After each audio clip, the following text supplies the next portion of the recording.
Alléluia. Seigneur notre Dieu, notre Père, nous voulons te louer et te rendre grâce. Alléluia pour ta présence. Oh oui, Seigneur Jésus. Merci, Seigneur, d'ouvrir nos cœurs ce matin. Qu'on soit sensible, Seigneur, à ton esprit, Seigneur. Qu'on soit sensible à ta parole.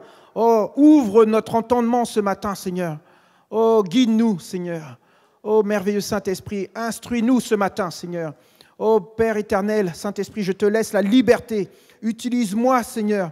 Oh, que la parole du Seigneur, notre Dieu, notre Père, ne revienne pas à lui sans effet, Seigneur, sans avoir accompli ce qu'elle doit accomplir dans la vie de chaque personne ici présente et de chaque personne qui nous regarde, Seigneur. Que ton nom soit glorifié dans nos vies, dans le nom de Jésus. Amen. Amen. Le thème de ce matin sera « Bâtir sa vie sur le roc ». Amen. Alléluia. On va avoir une petite introduction. Vous savez, avant de bâtir sa vie sur le roc,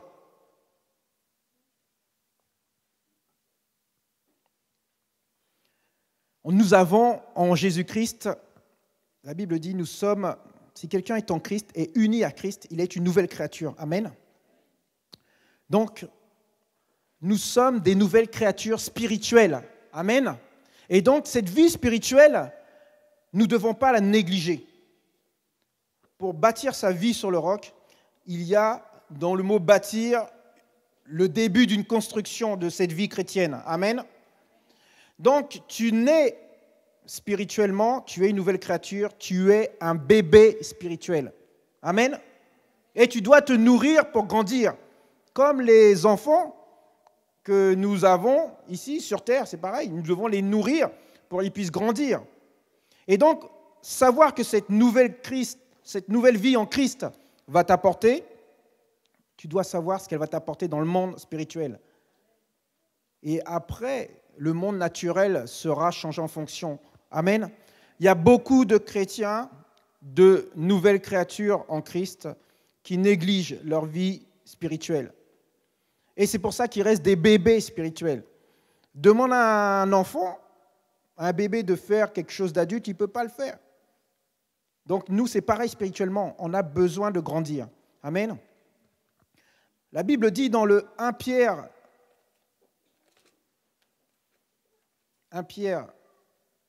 chapitre 2. 1 Pierre chapitre 2, verset 2.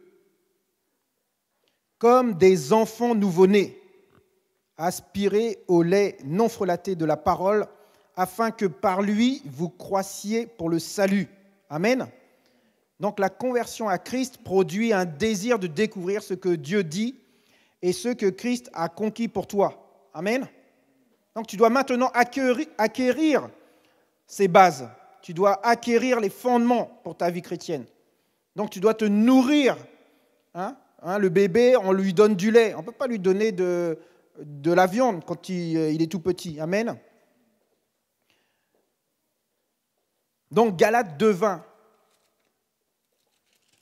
Galates chapitre 2, verset 20.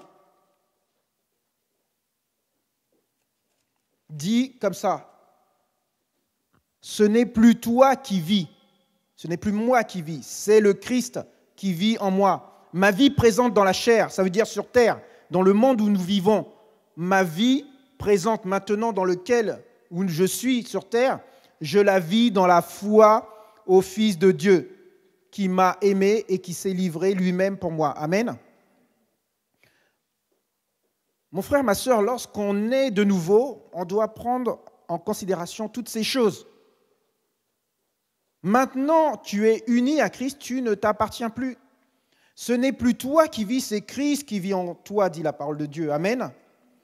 Le Seigneur Jésus-Christ a donné sa vie pour toi. 1 Corinthiens 6, 19.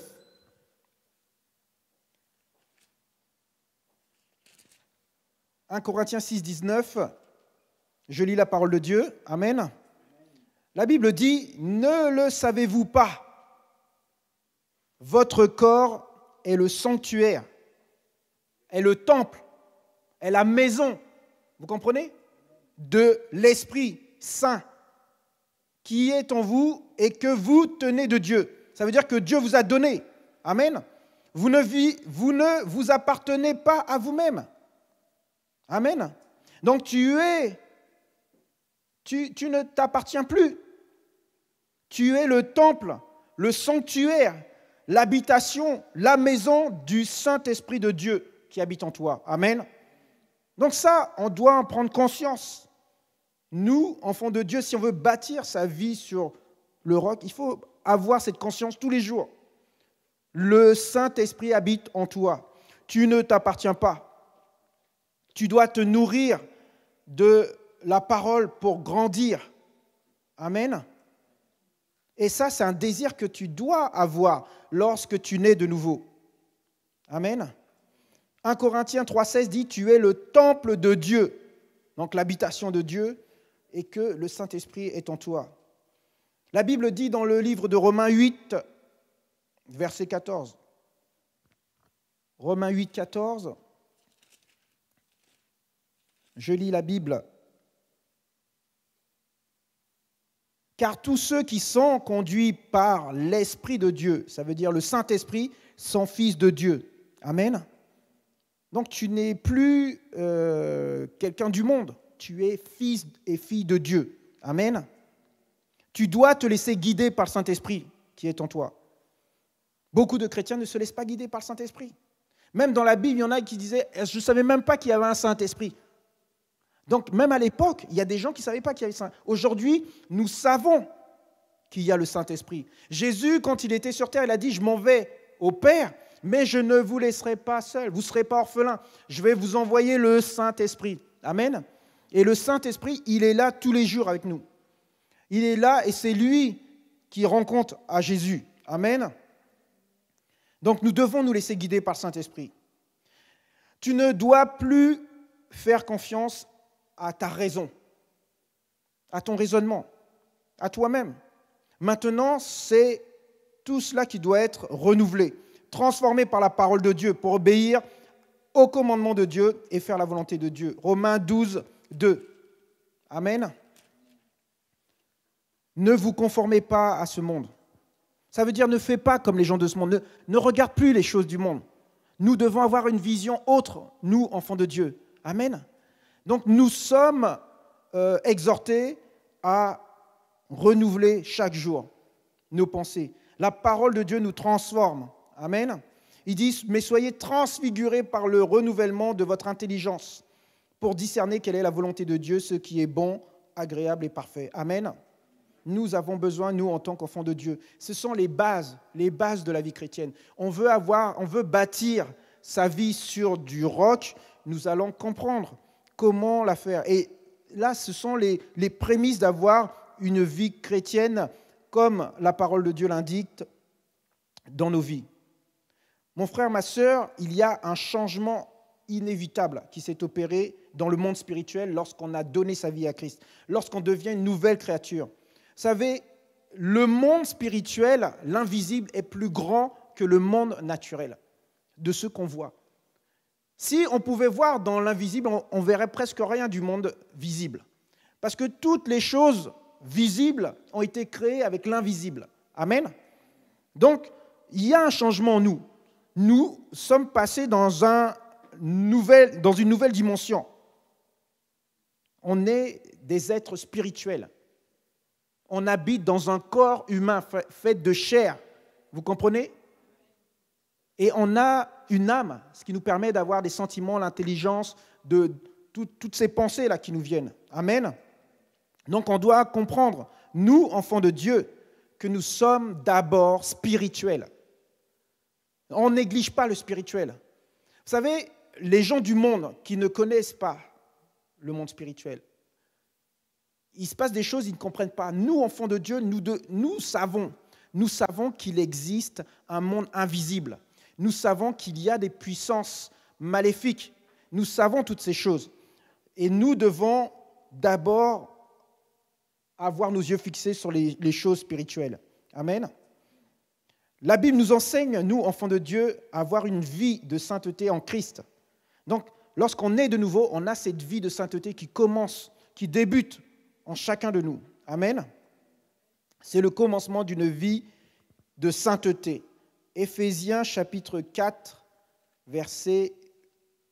à partir du verset 22. Éphésiens 4, 22.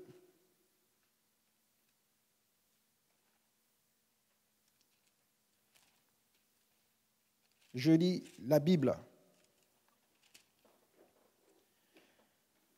Il s'agit de vous défaire de l'homme ancien qui correspond à votre conduite passée et qui périt sous l'effet des désirs trompeurs. Amen. L'homme ancien, c'est notre nouvelle nature. C'est pour ça que la Bible dit, lorsque quelqu'un est uni à Christ, il est une nouvelle créature. Les choses anciennes sont passées. Ça veut dire qu'on doit abandonner toutes les choses du monde. Nous sommes des nouvelles créatures. Il doit y avoir ce changement. Les choses anciennes sont passées. Ça veut dire que tu ne dois plus être comme tu étais avant. En tout cas, si tu es vraiment converti. C'est ça la repentance. La repentance, c'est tourner le dos au passé et aller de l'avant. Amen.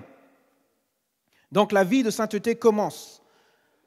Donc il s'agit de vous défaire de l'homme ancien qui correspond à votre conduite passée et qui périt sous l'effet des désirs trompeurs.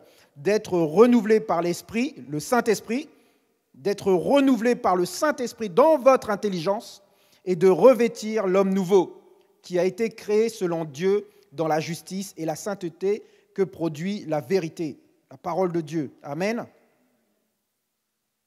Donc la sainteté, c'est la marque des rachetés de Dieu. Amen. 1 Pierre 1, 15. On va beaucoup lire la parole de Dieu, elle a de la puissance. La parole de Dieu ne revient pas à lui sans effet. Amen. 1 Pierre 1, 15. La Bible dit ceci. Mais de même que celui qui vous a appelé est saint, vous aussi devenez saints dans toute votre conduite. Amen. Donc la sainteté est le seul moyen de sanctifier la présence de Dieu dans notre vie. Amen.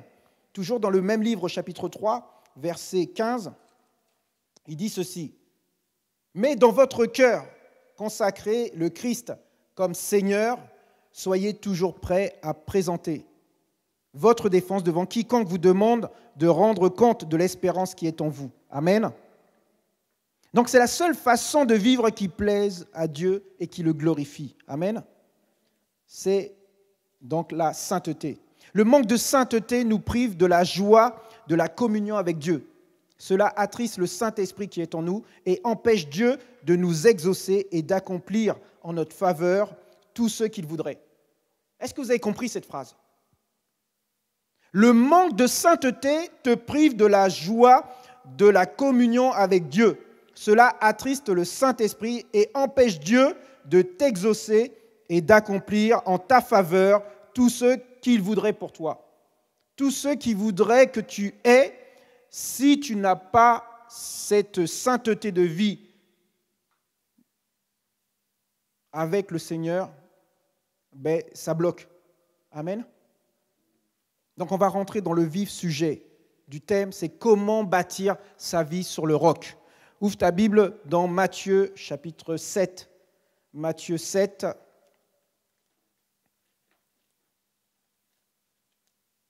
Matthieu chapitre 7,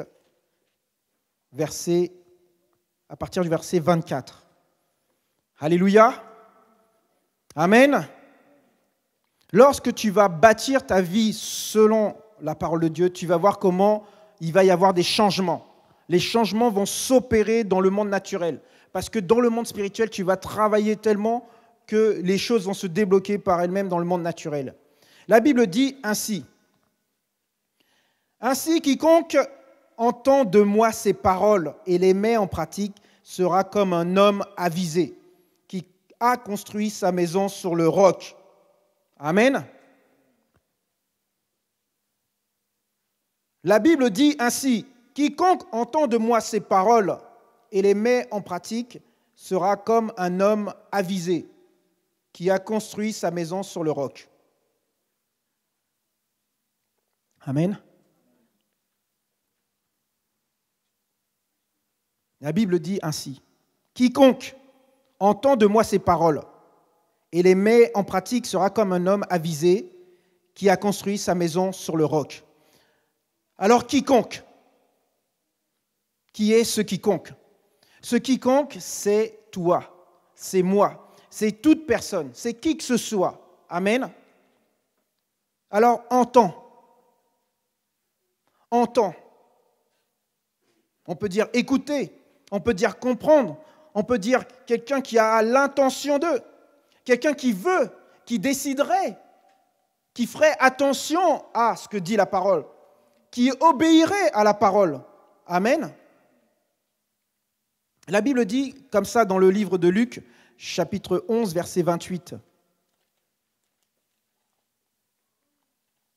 Gardez la page de Marc 7. 11, verset 28. Jésus, il dit comme ça. Heureux plutôt ceux qui entendent la parole de Dieu et qui l'observent. Il y a la clé du bonheur dans ce verset. Heureux plutôt ceux qui entendent la parole de Dieu et qui l'observent. Amen. Donc, écoute la parole, essaye de comprendre, demande à Dieu de t'ouvrir ton entendement ce matin. Il dit, entends, quiconque entend, écoute, décide, comprend.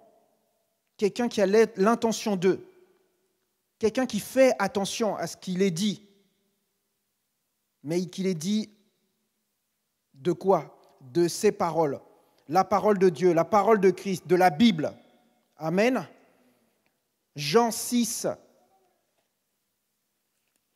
Jean chapitre 6, verset 63, dit ceci. C'est l'Esprit, le Saint-Esprit qui fait vivre.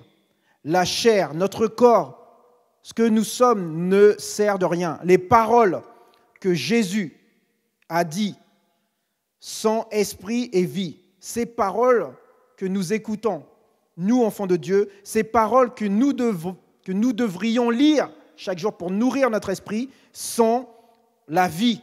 Amen. Le verset 68 dit, Simon il dit à Jésus, mais Seigneur, à qui irions-nous? Il lui a dit, tu as les paroles de la vie éternelle. Jésus a les paroles de la vie éternelle. Amen. Jean 14, 24. Jésus il dit, celui qui ne m'aime pas ne garde pas mes paroles. Et la parole que vous entendez n'est pas la mienne, mais celle du Père qui m'a envoyé. Amen. Donc on doit, nous enfants de Dieu, avoir cette parole, la parole de Dieu constamment. On doit l'écouter. La Bible dit la foi vient de ce qu'on entend et ce qu'on entend vient de la parole de Dieu. Et nous savons que Dieu honore la foi. Dieu regarde, c'est la foi qui active Dieu, qui met Dieu en action. Amen. Donc revenons à Matthieu 7. Il dit, donc, quiconque entend de moi ces paroles et les met en pratique. Mettre en pratique, c'est aussi une obéissance à Christ. Ça veut dire obéir. Matthieu 4, verset 20. Matthieu 4, 20, il dit, vous savez, c'est Jésus. Jésus, lorsqu'il est arrivé, il a croisé les disciples et il rencontre les premiers disciples. Et la Bible dit, comme Jésus marchait au bord de la mer de Galilée, il vit deux frères, Simon, celui qu'on appelle Pierre, et André, son frère, au verset 18, qui jetaient un filet dans la mer, car ils étaient pêcheurs. Et Jésus leur dit, venez à ma suite. Donc ça veut dire, suivez-moi, et je vous ferai pêcheurs d'hommes. Et aussitôt, ils laissèrent les filets, et ils suivirent. Matthieu 4, 20. Matthieu 7, 24. Non, je me suis trompé. Si, Jésus dit, celui qui entend de moi ces paroles et les met en pratique. C'est là-dessus que je voulais revenir. Matthieu 9, 9.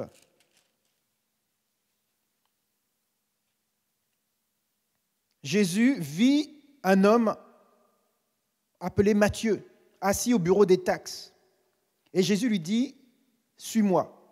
La Bible dit, celui-ci se leva et le suivit. Amen. Matthieu 21, 6. La Bible dit, les disciples allèrent et firent ce que Jésus leur avait ordonné. Amen. Plus haut, verset 1. Lorsqu'ils approchèrent de Jérusalem, Jésus allait entrer dans Jérusalem, il était avec ses disciples, et qui fut arrivé à Bethphagée, vers le mont des Oliviers. Jésus envoya 2 disciples en leur disant, allez au village qui est devant vous, vous trouverez aussitôt une ânesse attachée et un ânon avec elle. Détachez-les et amenez-les-moi. Si quelqu'un vous dit quelque chose, vous répondrez, le Seigneur en a besoin, et il les laissera aller de suite. Et cela arriva afin que s'accomplisse ce qui avait été dit par l'entremise du prophète. Dites à la fille de Sion, ton roi vient à toi plein de douceur, monté sur une ânesse, sur un ânon, le petit d'une bête de somme. Les disciples, verset 6, les disciples allèrent faire ce que Jésus leur avait ordonné. Amen. Dans tous ces versets que nous avons lus ce matin, à quel moment les disciples ou la personne a réfléchi, a dit, mais c'est qui lui? Qu'est-ce qu'il me demande? La Bible dit, ils ont lâché les choses et ils ont suivi. Et nous, des fois, lorsque la Bible nous dit quelque chose, on réfléchit, on raisonne, oui, mais pourquoi et comment je vais faire? Non, on n'a pas à réfléchir. On obéit à ce que dit la parole de Dieu, à ce que Dieu t'ordonne, à ce que le Saint-Esprit qui est en toi te dit. Il te dit non, va pas là, va pas. Il te dit non, fais pas ça, fais pas. Il te dit va, tu t'y vas. Amen. On ne doit pas se poser de questions. On obéit. Un point, c'est tout. Amen. Matthieu 7, 24. Ainsi, quiconque entend de moi ces paroles et les met en pratique, ça veut dire obéit, sera. Cette personne-là sera. Sera, c'est quoi? C'est le futur qui est employé, si je ne me trompe pas. Sera. Ça veut dire que tu vas devenir. Ce que tu es aujourd'hui ne sera plus. Amen. Il y a un changement qui s'opère. La Bible dit sera. Celui qui entend la parole de Dieu et qui obéit à cette parole va être. Amen. Donc le toi ancien disparaît et le toi nouveau apparaît. Amen. Donc il y a un changement qui va s'opérer. Comme sera comme. Ça veut dire quoi comme? Tout ça j'ai recherché. Je dis mais je vais décortiquer ce verset. Comme ça veut dire à quel point. Sera comme ça veut dire sera à quel point. Sera combien. Sera presque. Sera quasi. Sera autant que, sera en tant que, sera en qualité de, sera considéré, sera regardé. Vous allez voir. Et avisé, comme un homme. Alors un homme, une femme, un être humain, amen, quiconque, toi et moi. Donc avisé. Le mot avisé. Je dis mais avisé. Alors la Bible dit prudent aussi, il y a d'autres versions qui disent prudent. Mais avisé, c'est qui sait trouver dans chaque occasion ce qu'il vaut mieux faire, qui ne fait rien sans bien y penser, qui a aussi l'écoute, aussi une écoute attentive, quelqu'un de sensé. Amen. Et là, il y a une vraie sagesse dans aviser. On peut lire dans Job chapitre 28, Job 28,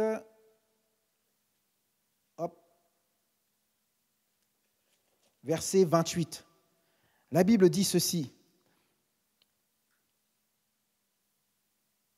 Puis il dit à l'être humain, la crainte de Dieu, voilà la sagesse. S'écarter du mal, c'est là l'intelligence. Amen. Il y a cette crainte de Dieu, mon frère, ma sœur, que nous devons avoir. Amen. Cette crainte, le respect qu'on doit à Dieu. Et dans cette sagesse aussi, dans cette vraie sagesse, il faut avoir aussi la perception, percevoir la vérité divine. Osée, chapitre 14. Osée.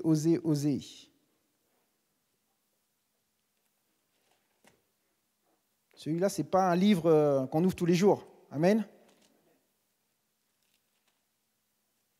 Est-ce qu'il y a quelqu'un qui l'a trouvé? Dis Amen. Hein, c'est dur, hein? On ne trouve pas celui-là. Hein? Petit livre qui est bien caché. La Bible dit dans Osée 14, verset 10, « Qui est sage? Il y aura de l'intelligence de ces choses. Celui qui est intelligent les comprendra, car les voies du Seigneur sont droites. Les justes y marcheront, mais les transgresseurs y trébucheront. » Amen. Il y a donc cette perception de voir la vérité divine. Établir aussi un fondement solide. Celui qui a la vraie sagesse, il établit un fondement solide. 1 Corinthiens 12, 8. 1 Corinthiens 12, 8. Là, c'est plus rapide. Amen. Donc, la source de la vraie sagesse est la parole de Dieu, les Écritures. La Bible dit dans 2 Timothée 3, 15.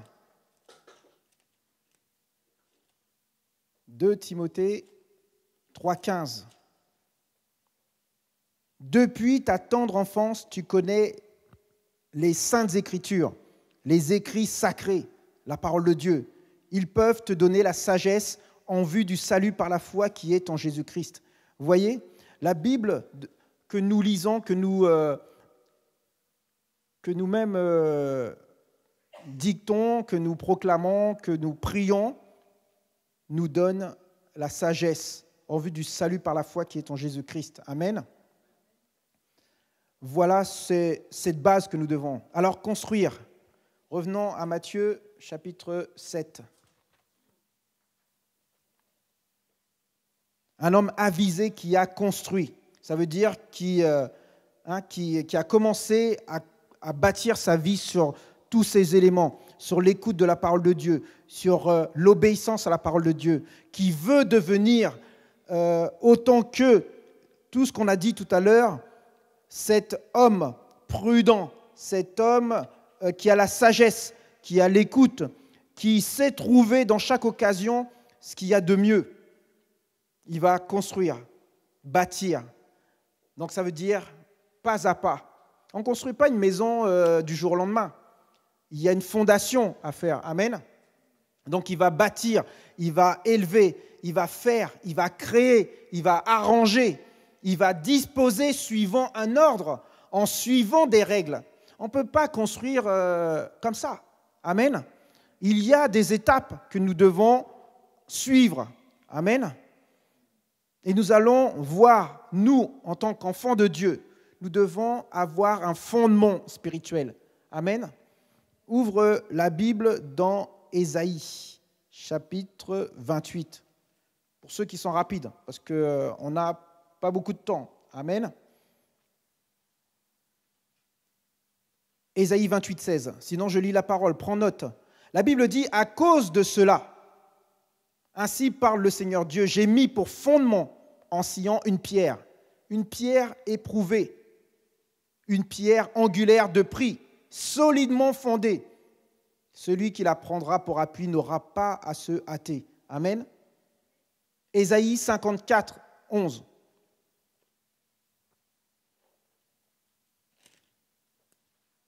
Vous allez dire que je ne cherche pas après. Tout est marqué ici.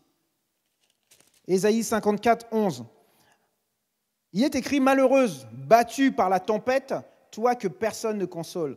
Je te garnis de pierres précieuses et je te donne des fondations de lapis-lazuli. C'est des pierres précieuses. Amen. Je te donne comme fondation des pierres précieuses. Amen. 1 Corinthiens 3, 11. La Bible dit ceci. Personne, en effet, ne peut poser d'autre fondation que celle qui est en place, à savoir Jésus-Christ. Amen. Personne ne peut poser une autre fondation que celle-là. Éphésiens 2, 20. Où es-tu, Éphésiens? Après, Galates. La Bible dit ceci. Vous avez été construits sur des fondations constituées par les apôtres et les prophètes. Jésus-Christ lui-même étant la pierre de l'angle. Amen. Amen, amen. 2 Timothée 2, 19. La Bible dit, pourtant les fondations solides que Dieu a posées tiennent bon. Scellées de ses paroles, le Seigneur connaît ceux qui lui appartiennent. Et quiconque prononce le nom du Seigneur s'éloigne de l'injustice. Amen. Amen. Matthieu 7, 24. Donc, après avoir construit, fondé notre vie, comme la parole de Dieu lui dit, il parle de sa maison. Ça veut dire, comme on a parlé tout à l'heure, nous sommes le temple, l'habitation de Dieu. Le Saint-Esprit habite en nous, amen. Et donc cette maison-là, c'est, comme je disais, une habitation, c'est une résidence, c'est une demeure, c'est un endroit, un bâtiment qui sert de logis, c'est un foyer. Donc il y a une action de séjourner dans cette maison que nous devons construire. C'est là où nous devons passer le plus de temps. C'est à prendre soin de cette habitation, de notre corps qui est le temple du Saint-Esprit. Amen. Donc nous devons construire cette maison, prendre soin de cette maison. Amen. Et la Bible dit à la fin du verset 24, sur le roc. Ce roc, nous lisons dans l'Ancien Testament que ce roc, c'était le Dieu, le rocher d'Israël. Amen. Genèse 49, 24.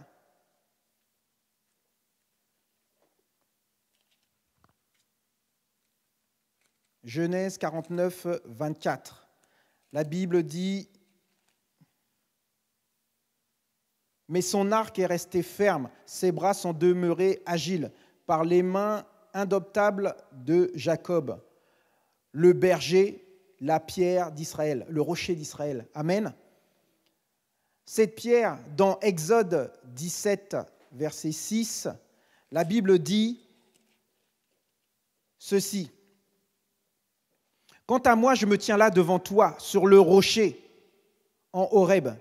Tu frapperas le rocher, et il sortira de l'eau, et le peuple boira. » Moïse fit ainsi sous les yeux des anciens d'Israël. C'est une source, ce rocher-là, ce roc est une source intarissable. Vous pourrez lire aussi dans Nombre 20, chapitre 20, verset 8. Exode 33, 17. La Bible dit, 33 à partir du verset 17, je lis la parole de Dieu. Le Seigneur dit à Moïse, « Je ferai précisément ce que tu as dit, car tu as trouvé grâce à mes yeux, et je t'ai distingué par ton nom. » Alors Moïse dit, « Fais-moi voir ta gloire, je t'en prie. » Dieu répondit, « Je ferai passer devant toi toute ma bonté, et je proclamerai devant toi le nom du Seigneur, Yahweh, Jéhovah. Je ferai grâce à qui je ferai grâce, et j'aurai compassion de qui j'aurai compassion. » Amen. Il ajouta, « Tu ne pourras pas voir ma face, car l'être humain ne peut me voir et vivre. » Le Seigneur dit, « Voici un lieu près de moi, tu te tiendras sur le rocher. Quand ma gloire passera, je te mettrai dans un creux du rocher et je te couvrirai de ma main jusqu'à ce que je sois passé. Puis je retirerai ma main et tu me verras par derrière, mais ma face ne pourra être vue. » Amen. Donc, il y a un lieu aussi près de Dieu. Ce rocher, c'est aussi un lieu près de Dieu. Comme je disais tout à l'heure dans Nombre 8, il y a une eau dans ce rocher en abondance. Dans Deutéronome 8 aussi, au verset 14, il parle de cette eau. La Bible dit aussi au chapitre 32 du même livre de Deutéronome que Dieu est notre rocher. Tu peux le lire aussi dans 1 Samuel 2. La Bible dit que ce rocher aussi il coule de l'huile et du miel. Il y a une onction sur ce rocher. La Bible dit que ce rocher est aussi notre salut. C'est notre Dieu. Ce rocher est notre refuge, comme il a été le refuge du peuple d'Israël. Dieu est notre rocher, il est ton rocher, il est ton abri. 2 Samuel 22, versets 2 et 3. La Bible dit dans le livre des Psaumes, chapitre 18, que ce rocher est aussi notre forteresse, il est notre libérateur. Dans le livre d'Ésaïe, la Bible dit que Dieu est le rocher des siècles. Amen. Donc ce rocher-là, ce n'est pas n'importe quel rocher. Et lorsque nous bâtissons notre vie sur le roc, ce n'est pas n'importe quel roc. Amen. La Bible dit que ce roc aussi était Jésus.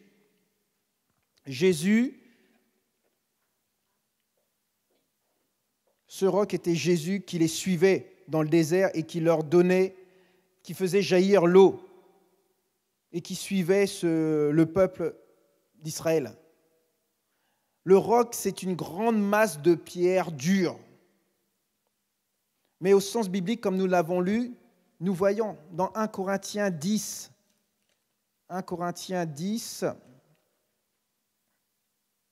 verset 4.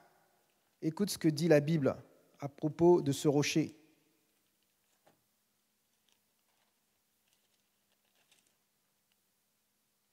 La Bible dit, je lis un peu plus haut, verset 1, « Mes frères, je ne veux pas que vous l'ignorez. Nos pères ont tous été sous la nuée. » On parle du peuple d'Israël lorsqu'ils traversaient le désert. Dieu les protégeait avec une nuée la journée parce qu'il faisait tellement chaud dans le désert. Et une flamme de feu aussi les suivait la nuit. Mais il dit dans la parole, « Nos pères ont tous été sous la nuée. » Ils sont tous passés au travers de la mer. Lorsque le Dieu a ouvert la mer Rouge en deux, amen, ils ont tous reçu le baptême de Moïse dans la nuée et dans la mer. Ils ont tous mangé de la même nourriture spirituelle. Vous vous rappelez ce que c'était cette nourriture spirituelle? Ce pain qui descendait du ciel, la manne, amen. Et ils ont tous bu le même breuvage spirituel. Ils buvaient en effet un rocher spirituel qui les suivait. Et ce rocher, dit la Bible, c'était le Christ. Amen. Amen. Donc aussi, nous devons être aussi comme ce rocher. La Bible dit dans Ésaïe chapitre 50, Ésaïe 50, verset 7. Je lis la Bible. Il dit, « Mais le Seigneur Dieu m'a secouru, c'est pourquoi je n'ai pas été confus. C'est pourquoi j'ai rendu mon visage semblable à du granit, ça veut dire à de la pierre, à ce roc, sachant que je n'aurai pas honte. » Amen. Donc nous devons aussi être comme le roc. Nous ne devons pas avoir honte. Nous ne devons pas être confus. Mais au contraire, amen. Alléluia. Alors quelles sont les conséquences après avoir lu tout cela? La Bible dit au verset 25, « La pluie est tombée, les torrents sont venus, les vents ont soufflé et se sont précipités sur cette maison. Et vous savez quoi? Elle n'est pas tombée, car elle était fondée sur le roc. » Donc, quelle que soit l'adversité, quelles que soient les afflictions, quelles que soient les difficultés, quelles que soient les épreuves, quel que soit tout ce qui peut nous arriver, tu ne peux pas faillir, tu ne peux pas sombrer, tu ne peux pas te décourager, parce que tu sais que Dieu est avec toi et tu sais sur quoi tu es fondé. Jésus est avec toi dans la tempête, comme il l'a été avec les disciples. Amen. Vous savez, Dieu permet des tempêtes dans notre vie dans le but d'accomplir ses plans. Sans tempête, tu ne peux pas t'affermir. Vous savez, la maison qui est bâtie sur le roc, elle a besoin d'être éprouvée. Ça veut dire voir si elle est bien fondée. Et notre vie, elle est un peu pareille. On est un peu bousculé des fois pour voir si notre foi, elle est attachée à Dieu. Amen. Et vous savez, lorsque Jésus était dans la barque avec les disciples dans Matthieu 8, le chapitre suivant, verset 23, la Bible dit, Jésus monta dans un bateau et ses disciples le suivirent. Alors survint sur la mer une tempête si forte que le bateau était recouvert par les vagues. Et lui, il dormait. Comment tu es, toi, quand tu es dans une situation difficile? Quand tu vois tout s'écroule autour de toi, est-ce que toi, tu dors? Est-ce que toi, tu es tranquille, comme Jésus? Et les disciples vinrent le réveiller en disant « Seigneur, Seigneur, sauve-nous ». Et nous sommes plus disciples que nous sommes Jésus. La Bible nous enseigne à être les imitateurs de Jésus, pas les imitateurs des disciples. Amen. Amen. Et donc, ils sont en train de dire, Seigneur, Seigneur, nous sommes perdus, sauve-nous. Et Jésus leur dit, pourquoi êtes-vous si peureux? Pourquoi nous, chrétiens, devons être si peureux face à l'adversité, face aux difficultés, face au manque? Qu'est-ce qu'elle dit la Bible? Jésus, il dit dans Luc 19, « Je vous ai donné le pouvoir ». On a une puissance que nous, des fois, j'ai l'impression qu'on néglige, qu'on n'est même pas conscient de la puissance qu'on a. On a la puissance de Jésus pour dire à la tempête, « Silence !» C'est exactement ce qui a été dit au verset 26, si je ne me trompe pas. Jésus nous a donné la puissance, il nous a donné l'autorité. Jésus nous a donné la vie en abondance. Il dit, oui, mais moi je ne vois rien. Les choses créées dans le monde spirituel apparaissent dans le monde naturel. Amen. Jésus nous a donné la santé en abondance. Il a pris toutes les maladies, les souffrances à la croix. Et nous sommes guéris par ses meurtrissures. Nous sommes en bonne santé parce que Jésus a pris toutes les maladies qui existaient. Le nom de Jésus plus haut que tout autre nom. Amen. On a chanté tout à l'heure. Alpha, Oméga. Il n'y a rien qui est au-dessus de ce nom-là. Tout genou doit fléchir. Amen. Nous devons être des imitateurs de Dieu, de Jésus. Et donc Jésus leur dit, pourquoi êtes-vous si peureux, gens peu de foi? Nous sommes peureux parce que nous manquons de foi. Et nous manquons de cette lecture de la parole de Dieu pour nous fortifier, pour nous encourager. Amen. Plus tu vas lire la Bible et plus tu vas être confiant en Dieu. Pas en toi. Toi, tu n'as aucune puissance. Mais la puissance de Dieu qui habite en toi, c'est en cette confiance-là. C'est ça ta foi. C'est ta confiance au Saint-Esprit qui habite en toi qui va te donner cette assurance face à toute difficulté. Amen. Donc, on doit s'appuyer là-dessus. Amen. Vous savez, Dieu permet des tempêtes, comme je disais tout à l'heure, pour accomplir ses plans. Il connaît toutes choses.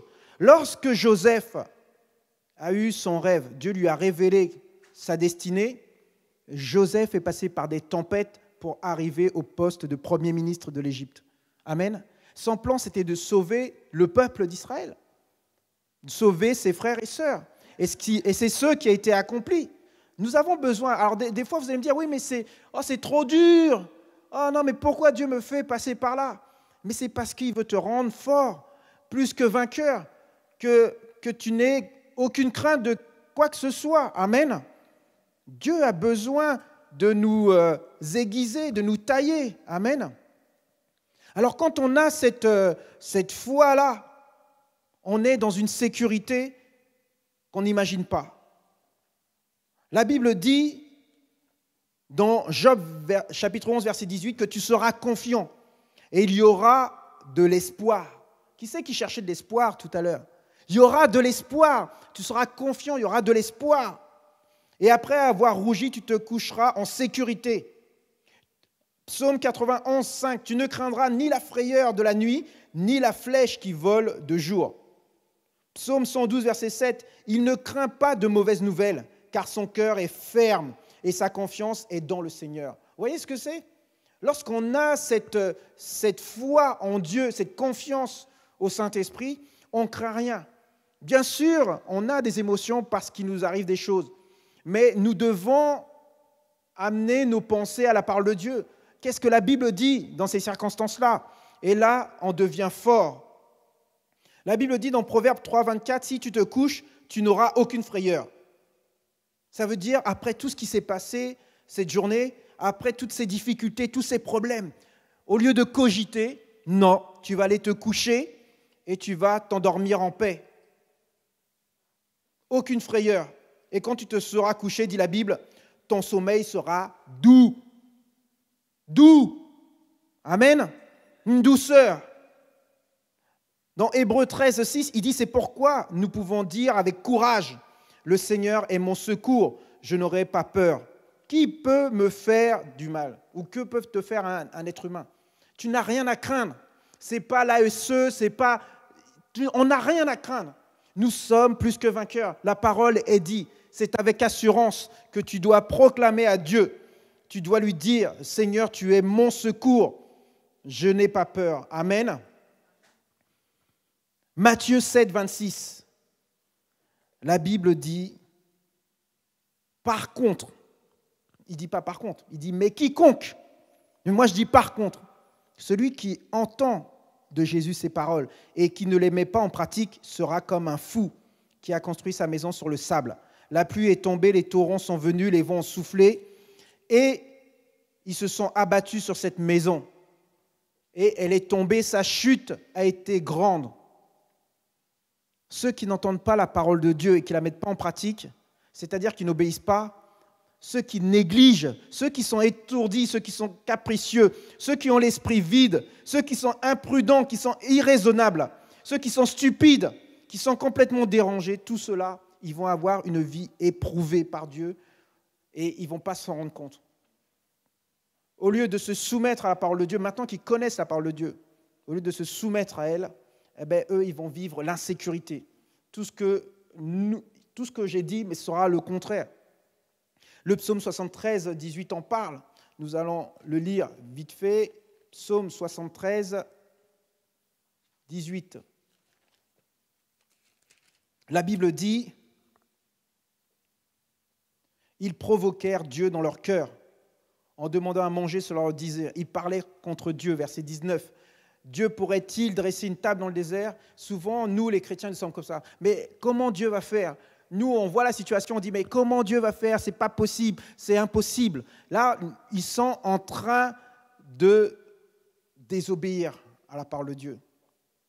Ils sont en train de parler contre Dieu. Et là, il y aura des pertes, il y a des échecs. Tout cela, nous n'avons pas besoin de souffrir. Dieu nous aime, il nous a donné son Fils Jésus-Christ pour qu'on ait une vie meilleure. Dieu souhaite qu'on soit prospère à tous égards. Il ne veut pas que nous souffrions. Il veut au contraire, il nous a donné les moyens d'avoir une vie meilleure ici. Il nous a donné tout ce qu'il faut pour qu'on vive bien ici sur la terre et qu'on amasse aussi des choses dans le monde céleste pour la vie éternelle. Jérémie 29, 11, Dieu sait, il connaît parfaitement les plans qu'il a formés sur chacun de nous. Des plans de paix. Regardez les plans qu'il a formés sur Joseph, qu'on a vu l'exemple. Jésus est venu nous donner la vie en abondance, dit la Bible dans Jean 10, 10. Le diable, il est venu que pour détruire. Jésus est venu nous donner la vie en abondance. Dans Jean 16, 33, Jésus il dit, « Vous aurez des afflictions dans ce monde. Soyez en paix.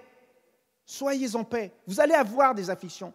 Mais nous devons avoir cette paix, cette confiance en Christ. Amen. Parce qu'il dit, moi j'ai vaincu le monde. Amen.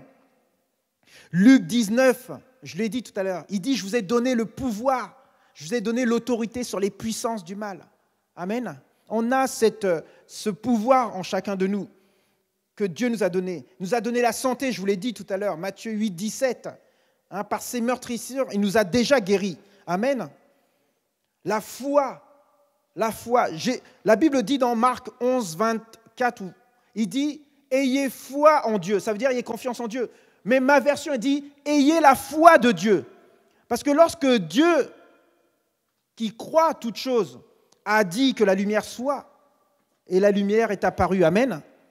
Donc, il dit, ayez la foi de Dieu.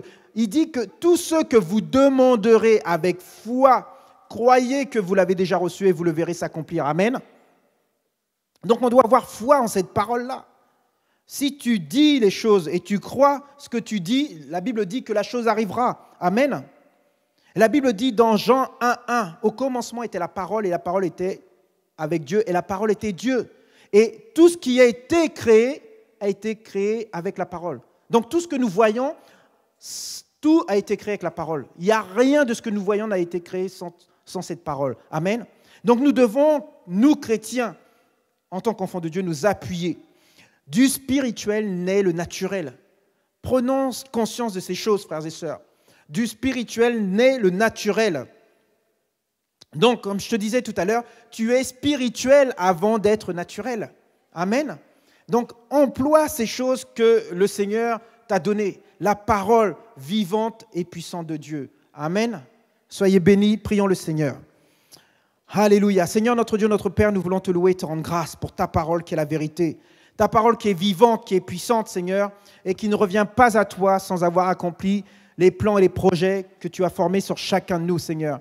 Ô Père éternel, qu'on puisse construire, qu'on puisse bâtir notre vie, Seigneur, sur toi, Seigneur Jésus, toi qui es le rocher des siècles, toi qui es le rocher de toutes les sources, Seigneur, toi qui es, Seigneur, la parole vivante de Dieu, Seigneur, que l'on puisse nous approcher de toi, construire et nous appuyer sur ta parole, Seigneur.